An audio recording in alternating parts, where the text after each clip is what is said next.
Assalamualaikum warahmatullahi wabarakatuh. Alhamdulillahi rabbil alamin.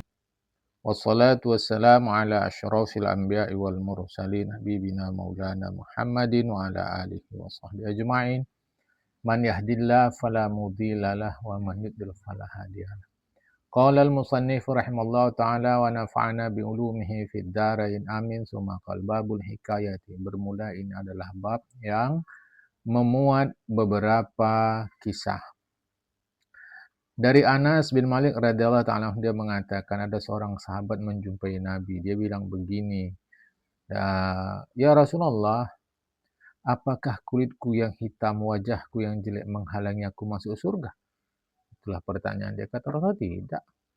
Demi Allah yang jiwaku berada dalam kekuasaannya. Dengan syarat kau yakin kepada Tuhan, beriman kepada apapun yang dibawa oleh, yang disampaikan, yang diajarkan oleh Rasulullah. Demi Tuhan yang memuliakan engkau dengan status sebagai seorang nabi dengan kenabian itu, aku meyakini bahwa tiada Tuhan kecuali Allah dan Muhammad adalah hamba dan utusan Allah. Sebelum lagi aku duduk di majelismu ini 8 bulan yang lalu, ya Rasulullah. Masalahnya, aku pernah meminang seorang perempuan. Khatabtu ila amatin min amati man bihadratika wa man laysa maka.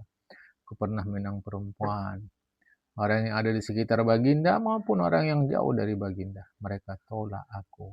Anak-anak perempuan mereka kupinang. Yang melalui mereka lah sahabat-sahabat Rasulullah yang dekat dengan Rasulullah atau yang jauh dari Rasulullah. Kupinang. Mereka tolak aku karena kulit aku hitam, wajahku jelek. Padahal aku termasuk keturunan orang hebat juga dari Bani Sulaim. Tapi masalahnya dalam dalam pengaruh warna kulit aku yang hitam ini itu berasal dari sebahagian, kalau cara Medan kita ini, makcik dari sebelah ibu. Nah, ya. Atau kalau sebagian orang sebutnya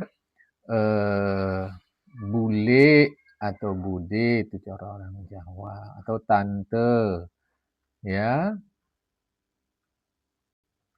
atau bibi. Nah, sebagian pula sebutnya ibu.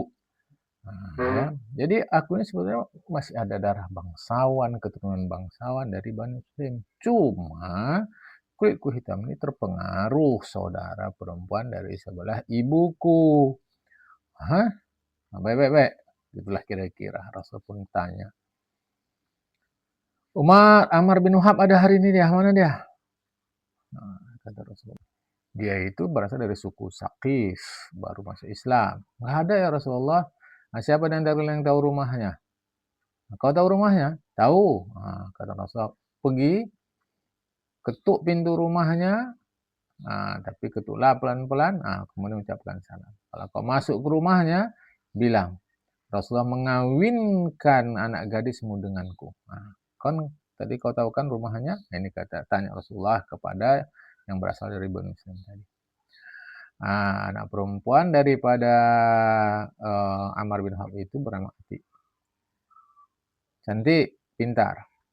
Nah, begitu sahabat yang dari Bani Muslim tadi datang, ya dia ketok pintu lah, mengucapkan salam. Mereka pun sambut. Karena mereka dengar dia berbahasa Arab. Mereka buka pintu.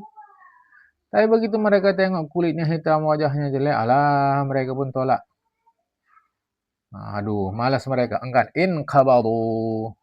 Tapi kata sahabat yang Bani Muslim tadi, Rasulullah mengawinkan anak gadismu kepada aku. Mereka tolak dengan penolakan yang kasar. Sahabat tadi pun keluarlah. Dia tinggalkan rumah Ammar bin Wahab, datang ke Rasulullah. Apa yang terjadi pada keluarga Ammar bin Wahab? Anak gadisnya bilang kepadanya, alah ya, gimana ya?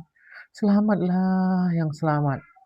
Sebelum nanti wahyu dari Allah datang kepada Rasulullah membuka kekeliruan ayah, menjelaskan kejelekan ayah.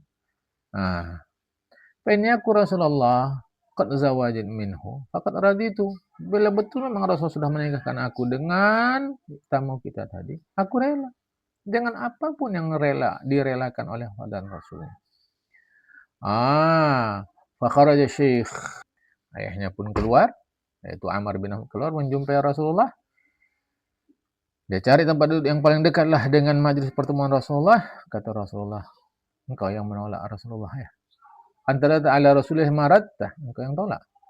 Ya, cuman ya Rasulullah, udah terjadi. Minta ampunlah aku kepada Allah. Aku pikir dia tadi bohong. Udahlah kami terimalah. Kami terima. Aku berlindung dengan Allah Ta'ala dari murka Allah, dari murka Rasulullah. Maka dia pun menerima ketetapan Rasulullah dengan mahar 400 dirham. Kemudian kata Rasulullah kepada sahabat dari Bani Sulaim tadi, namanya Sa'ad As-Sulami, karena Bani Sulaim. Pergi jumpai istrimu. Biasalah lakukan macam biasa kan suami istri. Kata dia, aku tak punya apa-apa ya Rasulullah. Waladhi ba'atsaka bil haqqi nabiyyan ma ajidu syai'an hatta as'ala ikhwani. Aku tak punya apa-apa. Apa demi Allah yang membangkitkanmu Allah dengan membawa kebenaran sebagai seorang nabi, aku tak punya apa-apa. Kecuali kalau aku minta sama kawan-kawan ini. Sebelum aku minta sama kawan-kawan ini lah, sahabat-sahabat ini macam mana. Kata Rasulullah, mahar istrimu itu baiklah. Ditanggung oleh 3 orang mukmin. Pergi kau jumpa yang Utsman, minta dari 200 dirham. Khalifah Utsman beri, malah lebih. Jumpailah Abdurrahman bin Auf, minta sama dia 100 dirham, diberi, malah lebih lagi. Jumpai Ali. Ambil dari dia. Ya, ambil dari dia 100 dirham, diberi oleh Khalifah Ali, malah lebih lagi. Sampailah dia di pasar, dipajak kalau cara bahasa kita di Medan, sampai dia di pasar, ya dia membeli sesuatu lah untuk istrinya sebagai satu bentuk kegembiraan, kesenangan hati. Tiba-tiba sedang begitu, didengar dialah suara, macam suara trompet manggil-manggil. Wahai kuda Allah, tunggangilah aku. Wahai kuda Allah, tunggangilah aku. Maksudnya, ya, kendarilah kuda Allah tadi. Dia adalah utusan Rasulullah yang menyeru-nyeru di pasar. Tiba-tiba dia melihat ke langit. Tiba-tiba dia melihat ke langit. Ya. Kata dia, ya Allah Tuhan langit bumi, Tuhan Rasulullah, jadikanlah dirham ini pada hari ini kugunakan pada sesuatu yang Allah sukai, Rasulullah sukai, orang mukmin sukai. Maka dia membeli kuda, seekor kuda, sebilah pedang, sebuah tombak. Ya, sebuah tombak. Kemudian dia membeli midjanan, perisai ya, perisai perang. Dia ikatlah amamatahu ala batnihi. Dia ikatlah sorbannya di perutnya. Wa tajara, dan dia lipat, dia ikat di perut dia ikat. Dia juga pakai topi wajah ya, pakai dia topi. Sehingga tak terlihat kecuali hanya matanya saja. Sampailah dia berada di tengah-tengah kaum muhajirin. Orang-orang muhajirin mengatakan, siapa ini penunggang kuda nih, kami tak kenal. Kalau cara sekarang, kavaleri, pasukan kavaleri. Kata Khalifah Ali, tahan dia. Boleh jadi dia datang dari Bahrain atau dari Syam. Dia pun menanyailah tentang ma'alimi dinikum. Faja yas'alukum an ma'alimi dinikum. Dia datang boleh jadi tanya-tanya tentang agama, ya. Dan dia nampaknya nih suka menolong kalian, mengorbankan dirinya untuk menghadapi musuh. Ya. Kemudian kata yang dicantumkan di sini oleh Syekh Ulis, Aqbala yata'anu birahhi wa yadribu sayfi. Dia pun berperang menggunakan tombak dan pedangnya. Hatta nami farsuhu. Sampai kudanya pun lelah letih, ngantuk-ngantuk. Turunlah dia. Wa asar an zira'ihi tashammar liqidal. Karena kudanya lelah letih, dia turun. Dia turun, dia sing-singkan. Dia sing-singkan lengan bajunya, semangat dia untuk terus berperang. Ketika Rasulullah melihat warna hitam kulit dan lengan pasukan kavaleri ini, Rasul kena. Kau Sa'ad? As'ad? Iya, demi ayah ibuku. Bahagialah nenek moyang. Terus dia berperang menggunakan tombaknya, menggunakan pedangnya. Setiap kali dia dapat membunuh musuh Allah. Sampai mereka sahabat-sahabat bilang, Surya Sa'ad. Sa'ad tewas terbunuh. Rasulullah keluar, ditengok Rasulullah, Rasulullah angkat kepalanya, diletak di pangkuan Rasulullah, Rasulullah usap wajahnya dari tanah menggunakan pakaian Rasulullah. Apa kata Rasulullah? Wangi kalilah kau. Kaulah yang paling dikasih Allah dan Rasul. Rasul pun menangis, kemudian ketawa. Habis itu ditinggalkan Rasulullah, balik badan. Bukan, Rasulullah balik, memalingkan mukanya. Nangis, ketawa, dan memalingkan mukanya. Rasulullah berkomentar, demi Tuhan Ka'bah, dia datang ke telaga. Sahabat Abu Lubabah bertanya, ya Rasulullah, demi ayah ibuku, apa itu telaga? Itu telaga yang Allah berikan kepadaku. Luasnya ibarat kata dari Sana'a sampai ke Basrah. Di tepi-tepinya itu bertaburan permata. Airnya lebih putih dari susu, lebih manis dari madu. Siapa yang minum, selamanya dia tidak akan haus. Kata Rasulullah, kata Abu Lubabah, aku tengok Rasulullah nangis. Habis nangis ketawa, habis itu palingkan muka. Apa ini Rasulullah? Aku nangis karena rindu kepada si Sa'ad As-Sulami inilah. Aku ketawa karena gembira mengetahui, melihat, menyaksikan kedudukannya di sisi Allah, kemuliaan Allah berikan untuk dia. Adapun aku palingkan wajahku karena nampak aku bidadari-bidadari istrinya itu, mereka menyongsongnya. Terbuka pula, nampak betis orang tu, nampak gelang kaki orang tu. Itulah maka aku palingkan muka aku kena malu sama orang tu. Ya. Lantas Rasulullah memerintahkan sahabat, mana pedang dia, peralatan perang dia, kuda dia, apa-apa milik dia lah. Kasih itu kepada ila man zawwajahu, kepada istrinya. Kasih itu kepada istrinya. Sahabat-sahabat mengatakan, sesungguhnya Allah Ta'ala telah mengawinkan dia dengan seorang yang lebih baik dari istrinya. Min fatat, bukan. Sesungguhnya, ya kata Rasulullah begitu, pergi kalian, ini harta-harta, barang-barang punya Sa'ad, kasih sama keluarga Ammar bin Wahab tadi, Ammar bin Wahab. Bilang sama orang, tengok, Allah Ta'ala sekarang kawinkan dia dengan bidadari. Yang di satu sisi bidadari lebih baik dari anak kalian, gadis kalian. Tengok itu. Itulah kata Rasulullah. Ya. Kisah berikutnya. Dari Ubaid bin Umair radhiyallahu ta'ala anhuma, dia mengatakan, ada 3 orang umat zaman dululah, umat sebelum kita, menjelajahi muka bumi. Tiba-tiba mereka kehujanan, berlindunglah ke sebuah gua. Tiba-tiba batu besar terjatuh. Tertutuplah mulut gua di bukit tadi, menutupnya. Mereka bilang, afala asarwan qata'al khabar. Hilang jejak sudah, terputuslah informasi. Artinya, hajablah, terputus kita dari dunia luar. Tak ada lagi apapun kecuali Allah Ta'ala dan amal soleh kita lah. Yani mereka saling bincang. Berdoalah kepada Allah, bertawasul menggunakan amal soleh yang pernah kalian lakukan. Mudah-mudahan dengan wasilah kita kepada Allah menggunakan amal soleh itu, Allah yufariju anha, membukakan pintu itu untuk kita. Sehingga batu tadi tergeser, kita bisa keluar, mudah-mudahan. Seorang di antara mereka bilang ini, Allah kau tahu, aku punya sepupu perempuan, anak pamanku dari sebelah ayah. Cantik, buat aku kagum nengok dia. Aku ingin pula lah sama dia, teringin hatiku, tapi dia tak mau. Menggelora, ingin ku sama dia. Ya. Bukan. Fasobatha hajatu syadid. Ternyata dia mengalami hal yang sedikit sulit lah. Ekonominya pun sulit.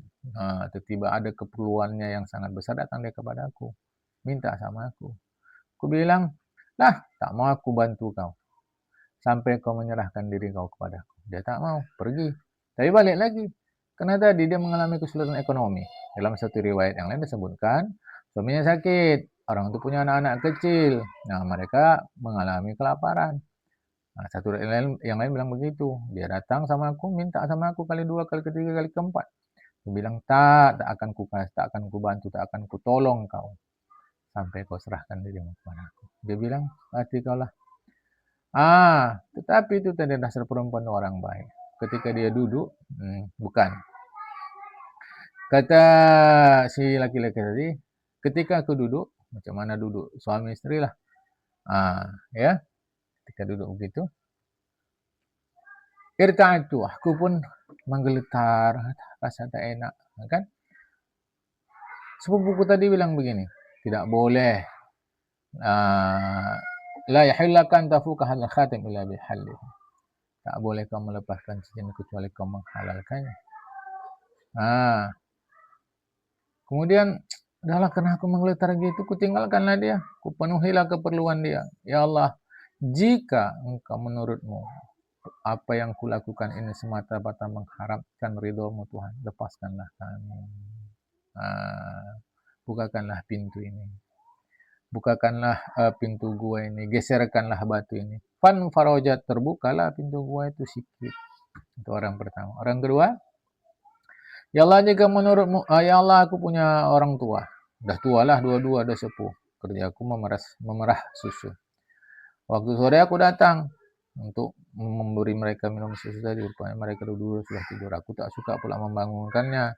Pada detik yang sama aku takut juga kambingku nanti entah kemana-mana kalau aku biarkan. Jadi macam mana ini? Udahlah antara dua itu kupilih yang satu. Yaitu kubiarkan jelah kambingku itu. Demi orang tuaku. Ku pegang, ku tahanlah bejana penuh susu tadi di tanganku sampailah subuh besok. Dan kambingku pun fil bariyah, di tempatnya semula lah. Bariyah itu daharan, artinya di tempat yang semula lah. Ya Allah, jika menurutmu bahwa yang kulakukan itu adalah mengharapkan ridhamu, maka longgarkanlah pintu gua nih. Geserkanlah batu tadi, geser. Batu itu pun bergeser sedikit. Yang ketiga pula mengatakan, ya Allah, kau tahu aku mengupah beberapa orang menjadi pekerjaku. Setiap orang ku kasih upah, makan 2 muut, mereka pun bekerja. Ku penuhi upah mereka. Ada salah seorang di antara mereka mengatakan, karena amali afdal, aku kerja lebih. Kalau cara kita sekarang lembur nih, berilah upahku lebih. Aku tak mau, dia marah. Dalam riwayat yang lain disebutkan, ada orang lain yang datang di tengah hari. Kalau tadi kan di sana, aku kerja lembur nih, bayar lebih, aku tak mau ya Allah. Tapi dalam kisah lain disebutkan bukan begitu. Ada pekerja lain datang tengah hari. Dia bekerjalah setengah hari yang sisa. Padahal yang lain bekerjanya sehari penuh, ada setengah hari. Waritu ala anqusa min ujuri syai'an, tapi upahnya tak kurang sedikit pun. Sama dengan yang sehari. Maka kata pekerja-pekerjaku yang bekerja penuh hari, dia datang paruh hari.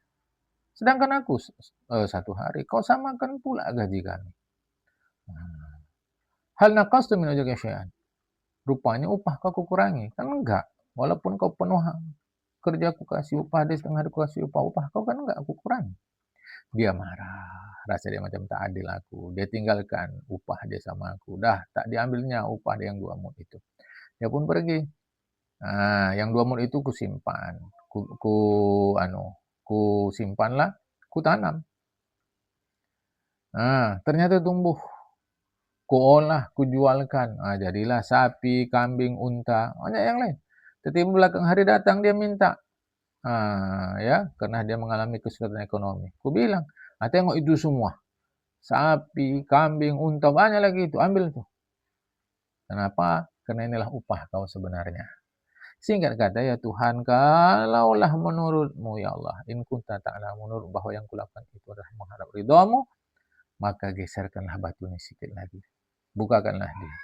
Maka pintu gua pun terbuka, batu bergeser, mereka bisa keluar. Fakhraju minha, mereka pun selamat. Ya. Kisah ini disampaikan juga oleh Nu'man bin Bashir dari Rasulullah SAW. Nah, nanti namanya ini hadis gua, ya, tentang raqim gua. Nah, selain Nu'man juga meriwayatkan hadis dari Rasulullah Muhammad SAW. Hanya ungkapan yang berbeda, tapi isi tetap sama. Oke, baik. Kita teruskan hikayat berikut. Sanad dari Rasulullah SAW. Ada seorang salih dari kalangan Bani Israel. Orangnya ganteng. Kerja dia ini membuat keranjang, ya, membuat bakul cara kita dijualnya. Sekali waktu dia melewati istana raja. Ternyata pembantu raja yang pembantu perempuan yang dia bekerja untuk meladeni permaisuri, meladeni ratu, menengok dia. Jadi waktu dia menjajakan bakul atau keranjang tadi, ya biasalah kemana-mana pas itu singgah atau lewat di depan rumah raja. Pembantu ratu nampak, dia pun masuk, dijumpainya ratu. Tadi dia bilang, di depan tu ada orang ganteng, tak pernah kulihat orang seganteng dia. Kerja dia itulah jualan keliling, jual keranjang. Suruh dia masuk, kata ratu. Si pembantu tadi pun mengajaknya masuk. Begitu dilihat oleh si ratu, dia pun terkesima. Wih, gantengnya orang. Dia bilang, coba letakkan keranjang kau. Letakkan keranjang kau. Dah. Ya. Pakai ini. Khudh hadil milhafah. Mantel. Ambil nih mantel nih. Lantas ratu bilang kepada pembantunya, kasih dia minyak. Biar dia bercantik-cantik. Minyak rambut, ya kan. Kasih dia parfum. Taulah kau biar kita pengapa-pengapain lah dia. Sehingga kalau udah kita ladennya begini, nanti kita pancing dia supaya hajat kita dipenuhinya. Keperluan dia pun akan kita penuhi pula. Lantas ratu bilang, nggak usah lah kau jualan-jualan gini lagi. Tahnik an bi'ihada. Tak usahlah kau jualan-jualan begini lagi. Kata ratu. Ya. Dijawabnya, ma'uridu dzalika miraran. Aku tak ingin yang lain-lain lah, jangan gitu-gitu. Kata ratu, "Alam tudrik fa innaka kharij." Karena si orang ahli ibadah tadi pun mengerti juga apa maksud si ratu ini. Tak mau kau, tak bisa kau keluar dari sini. Sampai kau ngertilah apa yang mau kan. Diperintahkannya supaya pintu ditutup. Lantas kata si orang ahli ibadah, di bahagian atas istana kalian nih, ada tempat berwudu? Ada, kata si ratu. Ayo, kata si ratu bilang kepada pembantunya, bawa dia naik ke atas. Dia mau berwudu. Tengoklah dia ke atas. Dia tengok istana tadi tinggi kali. Tak ada tali untuk dia bisa menjulur ke bawah untuk selamat dari atap yang di atas itu. Dia pun sesalilah dirinya. Allah, wahai diriku 70 tahun, kau mengharap ridha Allah yang mulia, begitu hebat kau siang malam. Ja'alika asyatan wahidatan tus'alaika hada kullih. Sekali ini datang pula lah, kau rusakkanlah dirimu. Sesungguhnya kau demi Allah. Kalau betulkah kau ikuti kemauan ratu itu, berkhianatlah kau sudah sore ini. Hancur binasalah, habis luluh lantak perbuatan baikmu selama ini. Wahai diriku, lompat kau dari sini. Apa boleh buatlah. Apa perbuatanmu yang masih ada, berjumpalah kau dengan itu. Dia sesali. Lanjut Rasulullah, ketika dia siap-siap ingin melompat dari atas membunuh dirinya daripada berbuat jahat begini, Allah Ta'ala memerintahkan mereka Jibril, Rabbik wa sa'alik ya Rasul, ya Allah. Hambaku ingin mengakhiri hidupnya. Bukan karena apa-apa, karena dia ingin lari dari murkaku dan maksiat, dan ingin lari dari maksiat kepadaku sebab diajak oleh ratu begini begitu. Selamatkan dia dengan sayapmu, supaya dia tidak mendapatkan kesulitan. Malaikat Jibril pun membentangkan sayapnya, dia ambil. Diletakkanlah dia selamat. Bagaimana seorang ibu, orang tua yang demikian kasih kepada anaknya, meletakkan anaknya ke satu tempat, begitulah lembut malaikat Jibril. Kemudian dia pun jumpa istrinya. Dia tinggalkanlah keranjang tadi. Matahari pun tenggelam. Istrinya tanya, mana hasil jualan? Tak dapat hari ini. Kalau gitu makan apa kita malam ini? Sabar aja lah, malam ini macam mana lagi. Ini aja lah supaya jangan fitnah orang nanti. Bangkit Rio ke dapur, hidupkan lampu. Nyalakan lampu. Lampu dulu lah ya. Kita tak suka pula nanti tetangga kita kalau tak tengok orang tu terang rumah kita, gundah gulana pula hati orang tu. Nanti istrinya pun bangkit, nyalakanlah lampu. Dia pun datang duduk. Begitulah ya kisahnya. Berikutnya datang pula istri tetangga. Dia bilang, Pulana, ada lampu, ada api. Itu biasa dulu kan, untuk penerangan itu kayu, misal kata atau apa, diminta oleh tetangga yang lain, kayu yang sedang marak tadi dibawa ke rumah biasa. Ada, masuk, sudah, ambil itu.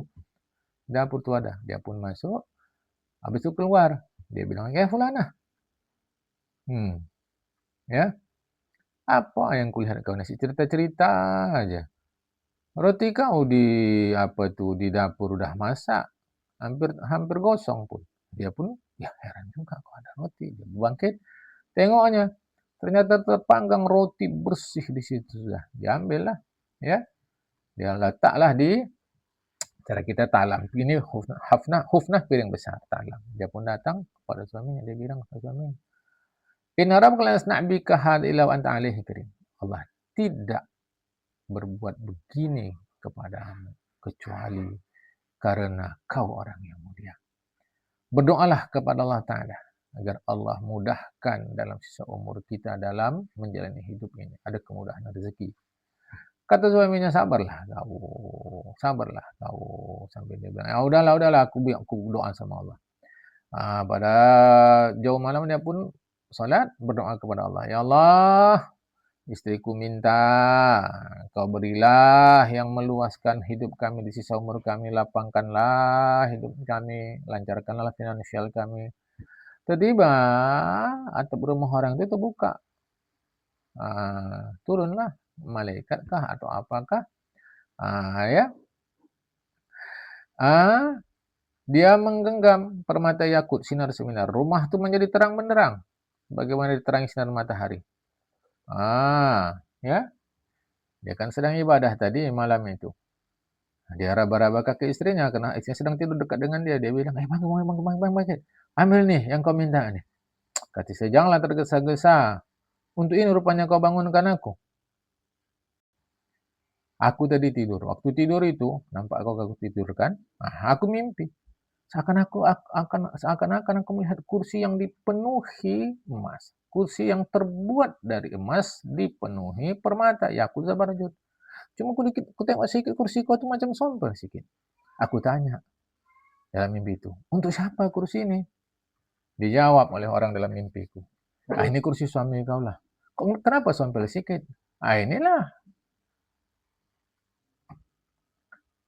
Inilah karena sudah diminta. Karena kau sudah tergesa-gesa memintanya sekarang untuk suamimu. Daripada sombel gitu, kau bilang lah. Tak usahlah. Mali hajatun fi syai'in yulassimu alaika majlisaka. Karena itu wahai suamiku, sekarang gue bilang sama kau, aku tak perlu lagi minta sedikit pun. Gara-gara aku minta itu sompel jadinya kursi kau. Minta sama Allah Ta'ala. Doa sama Allah Ta'ala agar diambil balik permata yang hebat yang sedang Allah berikan pada kita saat ini. Supaya kursimu tak sompel. Padahal kafu. Segenggam mutiara tadi, segenggam permata tadi yang sinar-sinar menengahi rumah itu diambil kembali oleh Allah Ta'ala. Sampai sini dulu, nanti kita sambung hikayat berikutnya. Assalamualaikum warahmatullahi wabarakatuh.